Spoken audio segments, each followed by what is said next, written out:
Los oyentes de Radio María, un día más con la gracia del Señor proseguimos el comentario del Catecismo de nuestra Madre la Iglesia.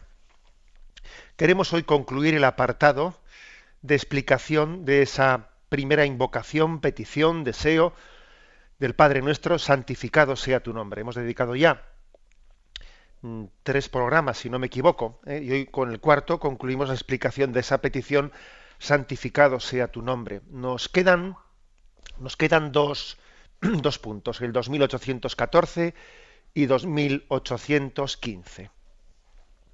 Comienza así el primero.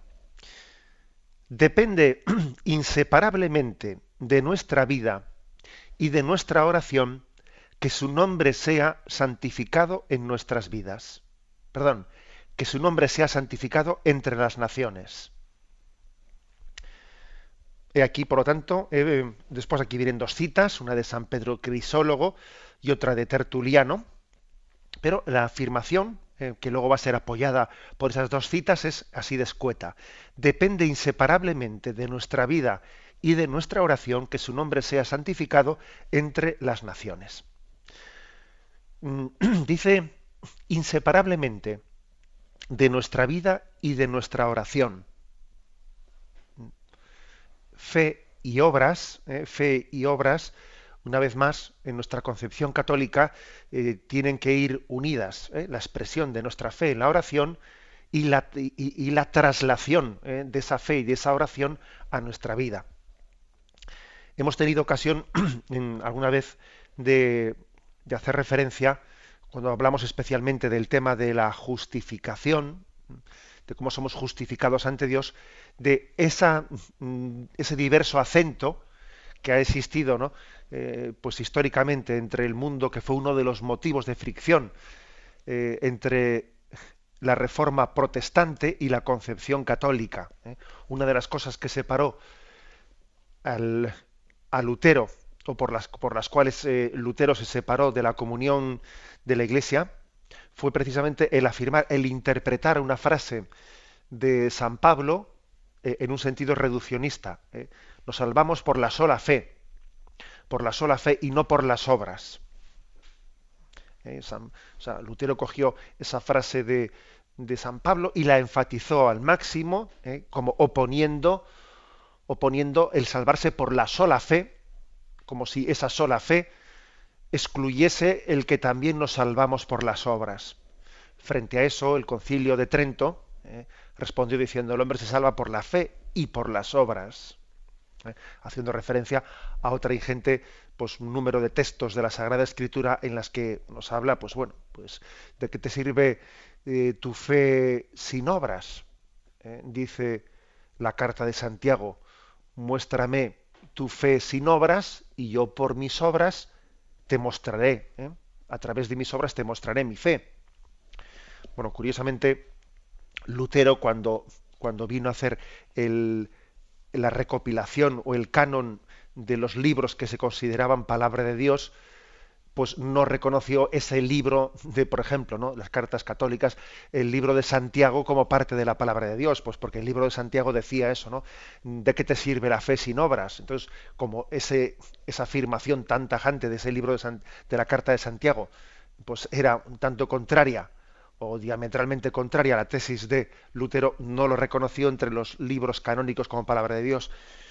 Bien, afortunadamente, después también, dentro del diálogo ecuménico que hemos tenido, en el año 1999, se llegó a firmar entre católicos y luteranos una declaración, en noviembre de 1999, declaración católico-luterana sobre la justificación, en la que más o menos había un acuerdo de comprensión de cómo entender la importancia de la fe y de las obras para la salvación. Leo uno de los puntos, ¿no? El punto 7º de esta declaración, y decía: las buenas obras del justificado, las buenas obras, una vida cristiana de fe, esperanza, amor, surgen después de la justificación y son fruto de ellas. Cuando el justificado vive en Cristo y actúa en la gracia que le fue concedida, produce buen fruto, dado que el cristiano lucha contra el pecado toda su vida. Esta consecuencia de la justificación también es para él un deber que debe de cumplir, sus buenas obras. Por consiguiente, tanto Jesús como los mismos escritos apostólicos amonestan al cristiano a producir las obras del amor, las buenas obras. Bueno, como veis en ese decreto que se llegó a firmar entre católicos y luteranos, pues se reconoce explícitamente, ¿no? Este aspecto de que no solo es la fe, sino también las obras, ¿no? Las obras son también necesarias para nuestra salvación. Y una fe viva se traduce inmediatamente en obras, ¿no? Bueno, bien, este pequeño excursus que he hecho así viene, viene bien también para que entendamos todo lo que hay detrás, todo lo que hay detrás de esta expresión. Dice, depende inseparablemente de nuestra vida y de nuestra oración que su nombre sea santificado entre las naciones. Es decir, santificamos el nombre de Dios con nuestra oración, con el rezo profundo, ¿no?, del Padre Nuestro, con el rezo profundo del Padre Nuestro, pero también, obviamente, con nuestra propia vida, que nuestra propia vida está llamada a glorificar a Dios. Nuestra vida está llamada a glorificarle. Acordaros de ese texto, Mateo 5:16, si no me equivoco, ese texto que dice, ¿no? Vosotros sois la luz del mundo. No puede ocultarse una ciudad situada en la cima de un monte, ni tampoco se enciende una lámpara y se pone debajo del celemín, sino sobre el candelero, para que alumbre a todos los de la casa. Brille así vuestra luz delante de los hombres, para que vean vuestras buenas obras y glorifiquen a vuestro Padre que está en los cielos. Que vuestras obras glorifiquen a vuestro Padre. Bueno, pues he aquí, ¿no?, la oración del Padre Nuestro: santificado sea tu nombre, que mis obras le glorifiquen. O sea, inseparablemente vida y oración. Es lo que aquí se afirma con contundencia. Se nos remite al punto 2045, donde decía: los cristianos, por ser miembros del cuerpo, cuya cabeza es Cristo, contribuyen a la edificación de la Iglesia mediante la constancia de sus costumbres y convicciones. La Iglesia aumenta, crece y se desarrolla por la santidad de sus fieles, hasta que lleguemos al estado del hombre perfecto, a la madurez de la plenitud en Cristo. Bien, para apoyar esto, aquí se nos ofrecen dos textos, uno de San Pedro Crisólogo, otro de Tertuliano. Vamos con el primero. San Pedro Crisólogo dice así: pedimos a Dios santificar su nombre, porque Él salva y santifica a toda la creación por medio de la santidad. Se trata del nombre que da la salvación al mundo perdido, pero nosotros pedimos que este nombre de Dios sea santificado en nosotros por nuestra vida. Porque si nosotros vivimos bien, el nombre divino es bendecido, pero si vivimos mal, es blasfemado. Según las palabras del apóstol, el nombre de Dios por vuestra causa es blasfemado entre las naciones. Por tanto, rogamos para merecer tener en nuestras almas, por tanto, rogamos, oramos para merecer tener en nuestras almas tanta santidad como santo es el nombre de nuestro Dios. Que Dios sea santificado por nuestra vida. De nuevo está aquí enfatizando esto y nos da varios textos para apoyarlo. Romanos 2:24. Romanos 2:24. Fijaros qué reprensión hace Pablo a los judíos que no viven conforme a la ley de Yahvé. Dice aquí, un buen tirón de orejas: pero si tú, que te dices judío y descansas en la ley, que te glorías en Dios, que conoces su voluntad, que disciernes lo mejor, amaestrado por la ley, y te jactas de ser guía de ciegos, luz de los que andan en tinieblas, educador de ignorantes, maestro de niños, porque posees en la ley la expresión misma de la ciencia y de la verdad. Pues bien, tú que instruyes a los otros, a ti mismo no te instruyes. Predicas no robar y robas. Prohíbes el adulterio y adulteras. Aborreces los ídolos y saqueas los templos. Tú que te glorías en la ley, transgrediéndola, deshonras a Dios. Porque como dice la Escritura, en nombre de Dios, por vuestra causa, el nombre de Dios, por vuestra causa, es blasfemado entre las naciones. Vaya tirón de orejas, ¿eh? Vaya tirón de orejas por la incoherencia, ¿eh?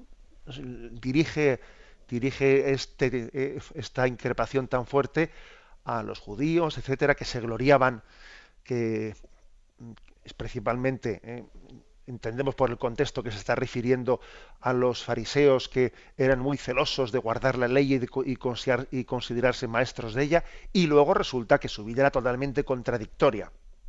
Pero bueno, esta reprensión podemos recibirla cada uno de nosotros dentro de esa contradicción, que a veces nos vemos a nuestros hijos o a nuestros amigos o nosotros mismos los sacerdotes cuando predicamos y somos conscientes de que nosotros mismos no cumplimos el ideal que estamos predicando. ¿Mm?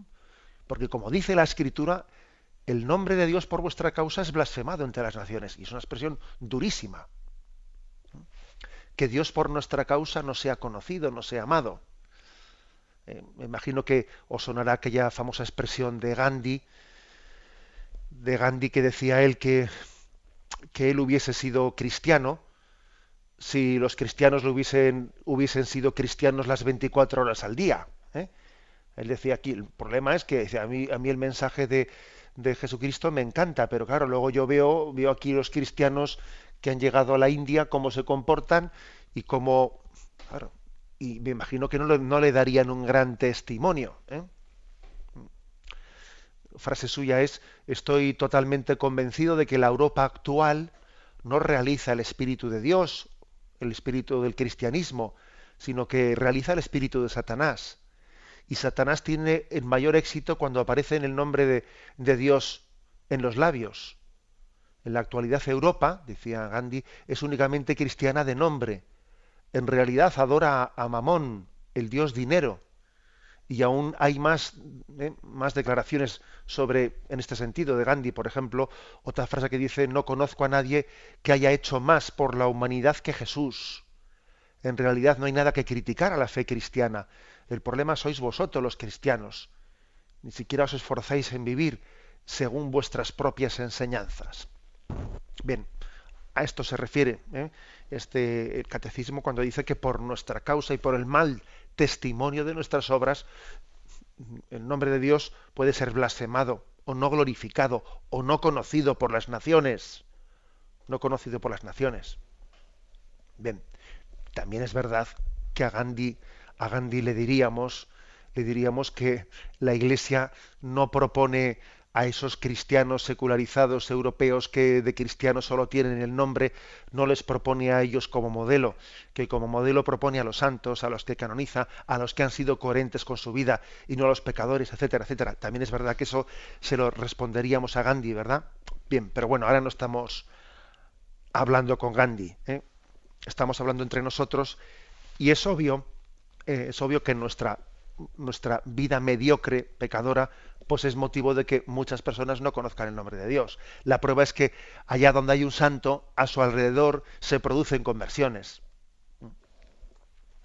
Otro texto que se nos ofrece aquí, otro texto es el de Ezequiel, capítulo 36, versículo 20 y 22, que dice: y en las naciones donde llegaron, profanaron mi santo nombre, haciendo que se dijera a propósito de ellos: son el pueblo de Yahvé, y han tenido que salir de su tierra. Pero yo he tenido consideración de mi santo nombre, que la casa de Israel profanó entre las naciones a donde había ido. Por eso di a la casa de Israel: así dice el Señor Yahvé, no hago esto por consideración a vosotros, casa de Israel, sino por mi santo nombre, que vosotros habéis profanado entre las naciones a donde fuisteis. Yo santificaré mi nombre profanado. De nuevo, pues, hay otra reprensión a que el pueblo de Israel, con su vida y con sus valores absolutamente mundanos, pues había profanado su nombre. Y Yahvé dice, voy a, voy a tener consideración de la gloria, del honor de Dios que vosotros mismos habéis pisoteado. Bueno, por lo tanto, la tesis de esta primera afirmación que hace aquí el catecismo, apoyado en este texto de San Pedro Crisólogo, que nosotros santificamos el nombre de Dios entre las naciones no sólo con nuestra oración, no sólo con la oración del Padre Nuestro, sino con nuestra vida.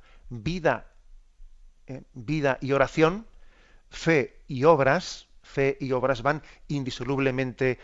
El punto 2814, después de haber afirmado que inseparablemente vida y oración son las que santifican su nombre, hay un segundo texto después del anterior de San Pedro Crisólogo que hemos leído, que es de Tertuliano, que dice así: cuando decimos santificado sea tu nombre, pedimos que sea santificado en nosotros que estamos en él, pero también en los otros, a los que la gracia de Dios espera todavía para conformarnos al precepto que nos obliga a orar por todos, incluso por nuestros enemigos. He aquí por qué no decimos expresamente, por qué no decimos santificado sea tu nombre en nosotros, porque pedimos que lo sea en todos los hombres. Dice Tertuliano. O sea, acordaros cómo insistimos el hecho de que la oración del Padre Nuestro el Señor la formuló con este sentido de comunión comunitario. No es dame el pan de cada día, perdóname, líbrame, no me dejes. No, no. Nos incluimos todos. No nos dejes caer. Danos el pan de cada día, a mí y al que está en Etiopía, y al que está en Eritrea, y al que está allí. Claro, y de repente es que, claro, la oración del Padre Nuestro es una oración comprometida, porque al decirla en plural, es que, claro, de repente yo me empiezo a preocupar, ¿no? Decir, hombre, que es que he dicho que nos dé el pan de cada día, he pedido ese pan, pero no lo he pedido únicamente para los de mi ciudad, de San Sebastián. No, no, la he pedido para aquel pueblo de Somalia, y para allí también la he pedido. Luego yo comienzo a preocuparme por todo el mundo. Es que el Padre Nuestro abre perspectivas, abre las ventanas y te hace entender que el mundo es tu casa, porque es la casa de Dios y es tu casa. Luego, fijaros, ¿no? Decimos que es santificado sea tu nombre en mí, por mis obras, o sea, que yo santifique, pero que los demás también lo hagan. O sea, que los pecadores del mundo se conviertan. Que viendo tus buenas obras den gloria al Padre, pero no solo las mías, las de mi hijo, las del vecino de enfrente, las del otro, las de mi enemigo, las de ese que no me saluda por la calle, que cuando voy me da la vuelta a la cara, ¿no? También estoy pidiendo que sus buenas obras den gloria al Padre. La verdad es que, si nos damos cuenta, el Padre Nuestro bien rezado es que cambia la perspectiva de la vida. Claro que la cambia. Yo lo estoy pidiendo que ese, que a veces yo he dicho, va, si ese no tiene remedio. Si es que hay gente, pues que nada, que no tiene remedio y con la cual no merece la pena perder el tiempo, ¿no? Bueno, pues perdona. Cuando tú rezas el Padre Nuestro, si lo rezas con el sentido que Cristo quiso darle, estás pidiendo que las obras de ese, que tú piensas que ya no tiene remedio, que es inútil, lleguen a dar gloria al Padre. Y que viendo sus obras el mundo crea que Dios es Padre, que Dios es bueno, que Dios es misericordioso, que Dios es justo. O sea que este concepto tan amplio es el que tiene que ir formando en nosotros, es como si dijésemos el espíritu misionero que va formando la oración del Padre Nuestro. Un espíritu eclesial que incluso es eclesial misionero. Eclesial misionero. Que el nombre de Dios sea conocido que el nombre de Dios sea alabado, que el nombre de Dios sea glorificado en una vida santa en todo el mundo. Y entonces es un espíritu misionero en el cual ya no me importa únicamente mi pueblo, mi pueblo, mi tal. Por ejemplo, mm, vamos a hacernos así, hacer una especie de caricatura de pequeña crítica. A veces somos de los que cogemos el periódico y únicamente nos interesa la crónica local. ¿Eh? La crónica local. La crónica local es a ver qué cositas hay en el barrio, si las fiestas, cuándo comienzan las fiestas, que si hay cortes de agua, que si resulta que están pensando en poner unas aceras nuevas porque ahí hay muchos baches, que hay una carta al director que se queja de que los perros ensucian las aceras. Y o sea, a veces tenemos un marco de vida en el que nos preocupan las cositas muy de tejas para abajo, ¿no? Me preocupa un poco lo que me rodea, pues eso, ¿no? Pues que la acera, los perros no la ensucien, que a ver si cambian estos adoquines, que este semáforo. O sea, somos de los que cogemos el periódico y leemos la crónica local, local, pero local. ¿Eh? Y de lo que se trata es que, no estoy hablando ahora del periódico, como es lógico, pero lo utilizo como una imagen. No sé lo que se trata es de que cojamos el periódico y leamos también la crónica nacional, internacional y claro que internacional y, y nos preocupemos por lo que dice que ocurre en África y en otros sitios. Es más, yo les diría a los directores de los periódicos, que se lo he dicho, ¿no? Lo que pasa es que poco caso le hacen a uno, que por qué en muchos periódicos no tienen lugar más que determinadas noticias de determinados sitios, porque hay en ellos intereses nuestros económicos y claro, pues resulta que lo que ocurra en Irak y en ciertos sitios bien, pero lo que ocurra en otros lugares como Somalia, etcétera, de no ser que recurramos a otro tipo de agencias distintas a las agencias informativas en uso, es como si no existiesen en el mapa. Lo que ocurre en determinados lugares de África o en determinados lugares de América no tiene lugar en las agencias al uso.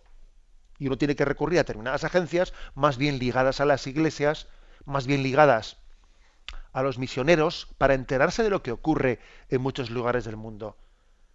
En realidad, para saber lo que ocurre en el mundo, uno no puede saberlo por las agencias actuales. Es decir, ¿cómo es mi corazón de amplio o de reducido? ¿Cómo es mi corazón de amplio o de reducido? Yo lo que quiero decir con esta especie de excursus que estoy haciendo es que la oración del Padre Nuestro tiene que ensanchar nuestros horizontes. Tiene que ensancharlos. Tiene que formar en nosotros un corazón misionero. Un corazón misionero, que no esté totalmente centrado en sus pequeñeces, en mis pequeñeces, en mis horizontes tan cortitos, esos que decía yo antes de la crónica local, ¿eh? que, que se enciendan las luces largas, y que nos demos cuenta que nos ahogamos en un vaso de agua y que nos duela el mundo y que nos preocupe el mundo, y que respiremos con ese sentido de universalidad que tiene la Iglesia Católica. Que mi corazón no sea mezquino, que no sea pequeño, ¿eh? Que en mi corazón quepa todo el mundo, que quepa todo el mundo, ¿no? Y que yo rece con ese sentido de universalidad el Padre Nuestro, y que el Padre Nuestro de esta manera a mí me haga un gran servicio, entre otras cosas, me haga un gran servicio, que es descentrarme de mi pequeñez, descentrarme de mi microcosmos, que a veces somos así, que tenemos pues una miseria, que aquí estoy yo encerrado en nada, que el Padre Nuestro me ensanche el corazón y que vea yo el mundo con esa amplitud que lo ve Dios desde arriba. Es como que me permita el Padre Nuestro ver el mundo en esa perspectiva de universalidad que Dios tiene. Que se me quede pequeño mi barrio, mi casa, mi microcosmos, ¿no? Bueno, esta es en la gran petición, ¿m? Y esto es un poco también lo que nos dice Tertuliano, nos obliga a orar por todos, incluso por los enemigos, por quien fuere, ¿no? Que todo el mundo te alabe, que todo el mundo te conozca, santificado sea tu nombre, ¿no? Que, que de alguna manera yo sea como un pequeño altavoz en mi oración para que el mundo entero también llegue a ti, Padre, a través de esta pobre voz que soy yo. Tenemos un momento de reflexión y continuamos enseguida. Esta explicación del catecismo, pasando al punto 2815, con el que se concluye este apartado: santificado sea tu nombre. Dice así: esta petición, que contiene a todas, es escuchada gracias a la oración de Cristo, como las otras 6 que siguen. La oración del Padre Nuestro es oración nuestra si se hace en el nombre de Jesús.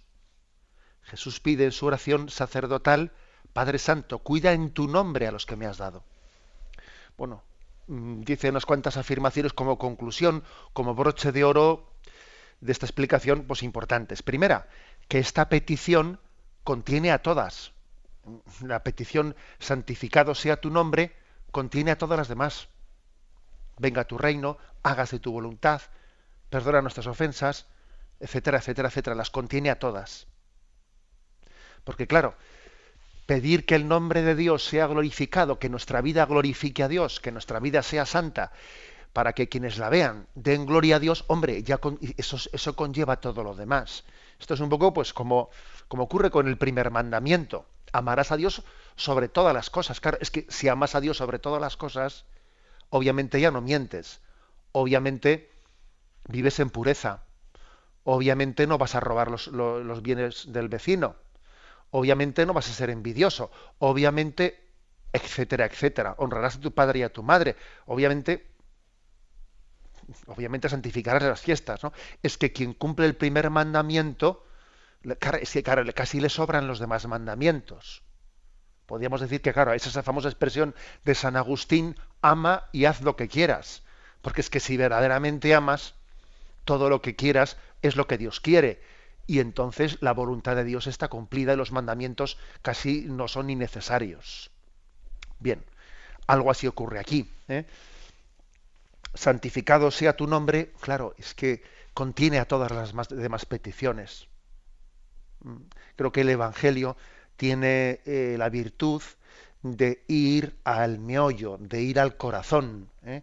De ir al corazón. Pero luego también es muy consciente de que nosotros pues, somos limitados y luego necesita explicitar más las cosas, igual que hace con el primer mandamiento, que después de haber ido al meollo, a lo esencial, luego pues también tiene la pedagogía de no quedarse solo en decir ama a Dios con todo el corazón. Hombre, luego pues, ¿y esto en qué se traduce? Pues honra a tu padre, santifica las fiestas, respeta la vida.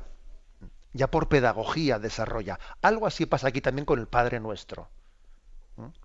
En realidad, en la primera petición está dicho todo, pero luego el Padre Nuestro va a tener una pedagogía para irnos enseñando en qué se traduce, ¿no? En qué se traduce ese santificado sea tu nombre, que nuestra vida santa glorifique a Dios. Bien, esa es la primera afirmación.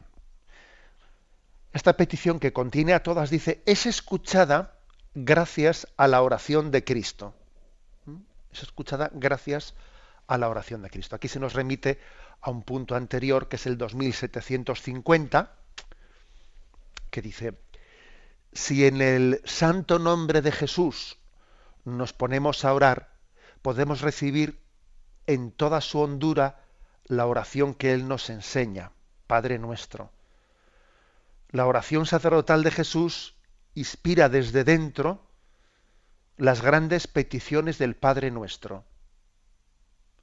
La preocupación por el nombre del Padre, el deseo de su reino, el cumplimiento de su voluntad, el designio de salvación, la liberación del mal. Es decir, que se nos recuerda que detrás de la oración del Padre Nuestro, detrás de ella, e incluso detrás de cada una de las 7 peticiones que vienen en ella, está sustentándola, la oración de Jesús al Padre. Es la oración, sobre todo el capítulo 17, recordáis que explicamos aquí el capítulo 17 de San Juan, esa oración sacerdotal, tan profunda, en la que Cristo ruega al Padre por nosotros. Esa oración de Cristo al Padre es la que está sosteniendo la oración del Padre Nuestro. La eficacia, la eficacia y también de alguna manera la exactitud de la importancia de lo que pedimos está garantizada porque no solo porque Jesús nos dijo rezad así, porque eso ya es mucho, por supuesto, sino que además es que Jesús tradujo a nuestras palabras lo que él le había rogado al Padre. Esas noches de oración que Jesús pasaba entre nosotros orando al Padre, esas después, ese tipo de cosas que él le pedía al Padre, las tradujo a nuestro lenguaje y en nuestra expresión en las peticiones del Padre Nuestro. Luego tenemos un refrendo. Estamos refrendados por Jesús que ora ante el Padre por nosotros. Y nuestro Padre Nuestro es un eco de esa oración de Jesús ante el Padre. Tenemos un intercesor y ese intercesor es Cristo. Bien, sigue adelante. Dice, la oración del Padre Nuestro, esa oración nuestra, si se hace en el nombre de Jesús. Bueno, es un poco consecuencia de lo anterior que he dicho. Es decir, vamos a ver, la oración del Padre Nuestro es verdadera oración. Es oración nuestra, es oración, bueno, según el Espíritu de Jesús, si la hacemos en su nombre, es decir, en el nombre de Jesús. Tenemos que darle mucha fuerza a esto, mucha fuerza. Por ejemplo, cuando vamos a la Eucaristía y se hace la oración principal pues de la oración dominical, la oración colecta, que se dice, ¿no? Y el sacerdote extiende las manos y dice, oh Dios, mira nuestra asamblea, y lo que sea, ¿no? Pedimos un don, por ejemplo, danos el don pues de ser humildes en la fe, o darnos unas abundantes cosechas, es el tiempo de la recolección, o darnos el don de la salud, o yo qué sé, ¿no? Se puede pedir. Y luego el sacerdote recoge las manos y dice, por nuestro Señor Jesucristo, tu Hijo, y tenemos el riesgo de que en ese momento ya no le damos importancia, ya dejamos de prestar atención a la petición, como si lo importante hubiese sido eso primero que hemos pedido, oh Dios, concédenos el don pues de la unidad entre nosotros, y luego ya cuando ya se recogemos las manos, por nuestro Señor Jesucristo, tu Hijo, nos estamos sentando ya, y ya como es una cosa que ya se repite. No, es que ese por nuestro Señor Jesucristo, tu Hijo, que a veces ya decimos ya de carrerilla, y al cura ya le quitan el libro, y etcétera, etcétera, eso es lo principal de la oración.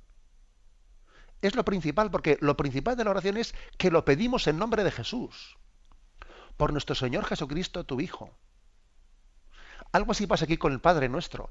Es que lo principal, o sea, lo que nos tiene que dar más seguridad, más conciencia de efectividad cuando oramos, no es lo que he pedido estaba muy acertado lo que he pedido, sino que es que lo he pedido en nombre de Jesús, que lo hago en nombre de Jesús, y eso me da garantía.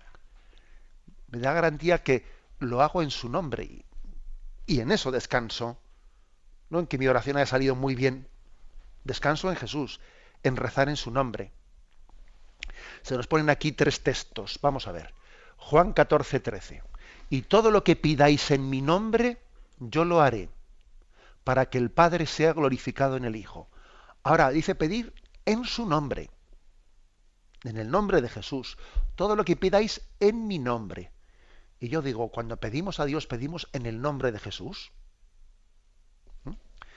Otro texto, Juan 15:16.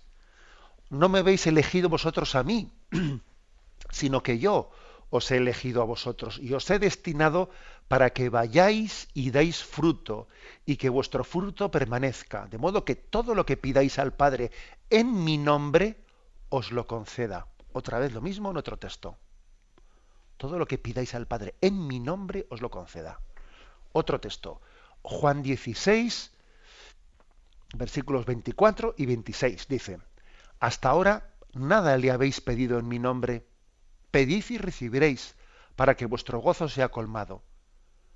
Aquel día pediréis en mi nombre, y yo os digo que rogaré al Padre por vosotros.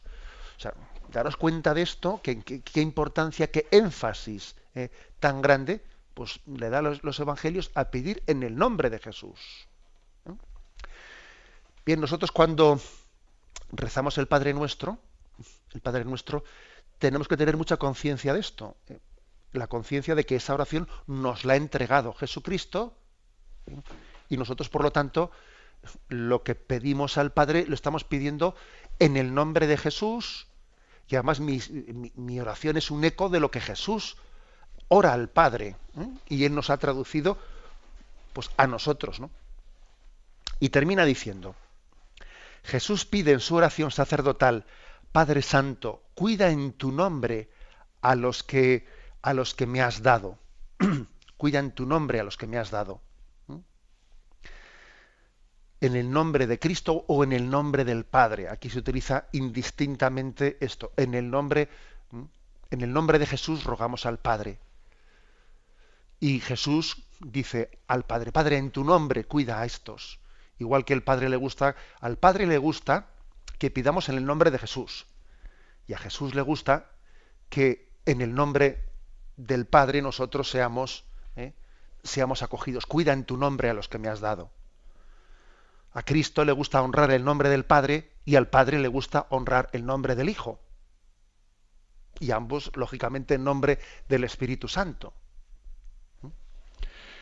Esto creo que también es un misterio para que nos vayamos familiarizando con ello. Como son términos y conceptos que nos resultan pues misteriosos, pues en vez de decir esto no lo entiendo, venga, y a otra cosa que sí que entienda y esto lo paso rápido, que me resulta un poco misterioso, en vez de hacer eso, lo que hay que hacer es detenerse un poco más en aquello en lo que veo yo que me falta sensibilidad, que me falta pues eso, profundizar en ese aspecto para entender, vamos a ver que yo tengo que aprender a pedir en el nombre de Jesús.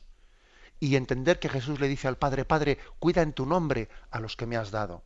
Honrar el nombre de Dios, santificar el nombre de Dios. Es algo en lo que tenemos que familiarizarnos, ¿no? Ojalá que estos días que hemos hecho aquí de catequesis, sobre esta primera petición, santificado sea tu nombre, nos haya permitido tener más sentido de trascendencia, del misterio que se encierra detrás de la palabra el nombre de Dios, que quizás pues estamos acostumbrados en nuestra cultura a ser así de superficiales, así de triviales, sin caer en cuenta de ello. Bueno, yo concluiría diciendo esto. Igual que con el Ave María, en la oración del Ave María se dice: ruega por nosotros ahora y en la hora de nuestra muerte, y a María le ponemos como valedora, intercesora, abogada en el momento de nuestra muerte, ahora y en ese último momento también. Algo así también nos ocurre con el santo nombre de Dios, que es: cuida en tu nombre, dice Jesús, a los que me has dado, en el nombre de Jesús, en el nombre del Padre. Cuando nosotros también en este momento y en la hora de nuestra muerte nos presentamos ante Dios, queremos hacerlo en el nombre de Dios, en el nombre del Padre, en el nombre del Hijo y en el nombre del Espíritu Santo. Lo último que dice la Iglesia a alguien en el momento de su fallecimiento, cuando le acompaña, cuando le asiste, pues en los sacramentos, en la unción de enfermos, en el viático, en la encomendación del alma, precisamente lo que la Iglesia quiere es hacer a alguien, lo último que quiere decirle cuando va a cerrar los ojos para este mundo y abrirlos para la vida eterna es: en el nombre del Padre, del Hijo y del Espíritu Santo. Es lo último que le dice. Y en el nombre del Padre, del Hijo y del Espíritu Santo despierta la vida eterna. Lo dejamos aquí y damos paso a la intervención de los oyentes. Podéis llamar para formular vuestras preguntas al teléfono 917-107-700. 917. Catecismo de la Iglesia Católica, con Monseñor José Ignacio Munilla. Sí, buenos días. ¿Con quién hablamos? Hola, buenos días, Monseñor. Soy Luis de Pontevedra. Adelante, Luis. Una preguntita. Ayer hice un breve comentario sobre el concepto de persona, sí. que es tengo entendido que es muy complicado. Y yo intenté aclararme, ya compré un libro del Padre Sayés, habla de la definición de Boecio, de Santo Tomás, lo que la verdad es que no me aclaro mucho porque habla de conceptos que los que no tenemos formación teológica profunda no lo entendemos. Habla de que la persona es alguien en lugar de algo y tal, y que es una novedad con respecto a la filosofía griega. Me gustaría que me nos diera un pequeño anticipo de este tema porque no me aclaro mucho. Muchas gracias. Bien. Vamos a ver. Pues bien, ciertamente es cierto que es un misterio, pero que sí que también, digamos, la reflexión de la fe ha ayudado mucho a la teología, perdón, a la filosofía. La fe ha ayudado a la filosofía para aclararse. Bueno, pongo previamente un ejemplo así muy gráfico.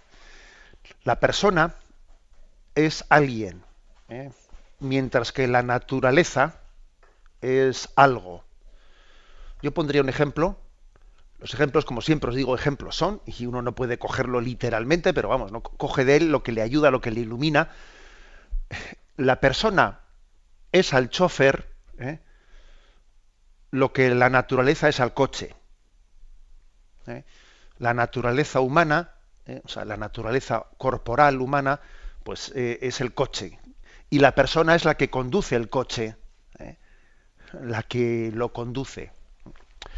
La prueba de que hay una cierta diferencia entre naturaleza y persona es que hay un momento en el que el momento de la muerte hay una escatología intermedia, según afirma la fe católica, una escatología intermedia en la que hay una separación transitoria, no definitiva, entre alma y cuerpo. Y hay pues, hasta la resurrección final, un momento en el que el cuerpo está separado del alma y de la persona. No es que persona sea alma, no, porque digamos que la persona es aquella que conduce el alma y el cuerpo. Pero hay un momento en que la persona subsiste en el alma cuando está separada del cuerpo. Por lo tanto, pues este ejemplo que he puesto, vamos a ver, la persona es al chofer lo que la naturaleza es al coche. Es al coche. Y la persona conduce la vida, es decir, es la personalidad que conduce la naturaleza. Conduce esa naturaleza y está muy por encima de la dignidad de la naturaleza. Y esto, por ejemplo, nos hace entender que aunque imaginaros, ¿no?, que haya una persona que tenga una naturaleza muy herida, deficiente, pues por ejemplo, imaginaros a alguien que tenga un tipo de taras tan grande que uno dice es que es un cuerpo vegetal. Bien, de acuerdo. Será un cuerpo vegetal o como te dé la gana, pero esa persona tiene toda la dignidad, independientemente de que su cuerpo, su naturaleza esté enferma, disminuida, no disminuida, o sea, su persona está por encima de los condicionantes de su naturaleza. Damos paso a un siguiente oyente. Buenos días. Buenos días, monseñor. Sí. Mire, una antropóloga me dijo que hace tiempo que yo no era rencorosa y bueno, también pues que soy una enferma. Bien. Yo perdono desde un acto de la voluntad, porque a mí, ante una judiada que le hacen a una persona o a mí misma, yo visceralmente, pues no perdono. Entonces, tengo muy presente desde hace muchos años la frase de Jesús: perdónales porque no saben lo que hacen. Bien, hay un profesional de la abogacía que hace unos años me hizo una judiada gorda y lo veo continuamente cada vez que voy a una misa determinada. Llevo bastante tiempo queriendo hablarle, no me atrevo porque me conozco y sé que en un momento determinado pues puedo explotar. He pensado escribir una carta que la supervise mi director espiritual para que no sea ofensiva. Si esta persona deja de ir a misa por esta carta que yo le puedo escribir para que recapacite y bueno, que tiene que ser coherente, ¿me puedo sentir culpable o lo tengo que hacer? Muchas gracias. Vamos a ver, yo creo que usted ha hecho muy bien eso en ese de decir, bueno, esa carta la someteré un poco al director espiritual, etcétera. ¿Por qué? Vamos a ver, porque yo creo que para discernir bien si yo soy la persona adecuada para hacer una corrección, hay que pensar en lo siguiente. Si yo he sido la persona ofendida por él, es muy fácil que al corregirle yo, el otro diga, claro, está más que buscar mi bien, lo que está es un poco sacándose la espina de lo que se siente ofendida por mí. Y es bastante fácil que lo que el otro detecte es un amor propio en nosotros herido, y que es mi amor propio herido el que está un poco escribiendo esa carta, más que ser una corrección fraterna, que quiere decir que a veces, cuando se trata de que una persona, darle un empujón para su conversión, muchas veces conviene que la corrección la haga no la persona a la que yo le ofendí, porque entonces suena a amor propio que se está resarciendo. Muchas veces lo más adecuado es que las correcciones las haga alguien que no tiene parte en una persona, y entonces el otro sabe que está buscando su bien por sí mismo. Por eso no sé si es la persona más adecuada la de decir conviértete porque tienes... No lo sé. Seguro que su doctor espiritual le sabrá discernirlo con más precisión, etcétera, etcétera. Adelante, vamos para un siguiente oyente. Buenos días. Buenos días, monseñor. Sí, adelante. Con todo el respeto le voy a hacer esta pregunta. Sí. Cuando comulgamos, ¿podemos ofrecer la comunión por alguien o por alguna cosa, como lo hacemos con la Santa Misa? ¿O la comunión es para hablar con Dios más íntimamente, no para ofrecerla? Sí. Pues mire, yo creo que esa comunión también se puede ofrecer. Lo que pasa es que no es un ofrecimiento desligado del ofrecimiento de la Santa Misa, si en el fondo digamos como que es el mismo ofrecimiento, pero que se prolonga. Es decir, la comunión no es un don distinto de ese sacrificio, renovación de la redención de Cristo que tiene lugar en el altar. Usted, por lo tanto, cuando llega a la comunidad del Señor, te ofrezco esta comunión, pues imagínense, pues mis hijos, etcétera. Bien, ese ofrecimiento que usted hace básicamente es el mismo de la Santa Misa. Pero bien, está bien que lo haga, porque es un momento de intimidad, señorista, y esta intimidad que tengo ahora contigo quiero que también se traslade a mis hijos, etcétera. Pues bendito sea Dios. O sea, creo que está hecho con sentido de corredención, y que su intimidad con Cristo sea también intercesora para otras personas. Adelante, vamos a pasar a un siguiente oyente. Buenos días. Buenos días, monseñor. Sí, adelante, le escuchamos. Soy Ascensión. Y es que yo quería hacerle una pregunta. Tengo mucha devoción al Sagrado Corazón y me he encontrado con un librito de 16 peticiones del Sagrado Corazón, reparación, amor y confianza, que me escribe a San Josefa Benítez. Y hay algunas cosas que, no sé, parece que no son muy explicables, que el Sagrado Corazón exponga a San Josefa esto. Yo lo leo algunas noches, pues un capítulo, unos detalles. Este libro es un libro, como si dijéramos, no verídico, no puedo decir yo esa palabra, sino que es un libro que se puede confirmar en lo que el Sagrado Corazón le dice a San Josefa. Bien, mire, la verdad es que desconozco un poco a qué tipo de revelaciones particulares se referirá. Me imagino que serán algunas revelaciones particulares, y si usted se fija en la introducción del libro, pues me imagino que allí es posible que diga nil ostat, o algún tipo de...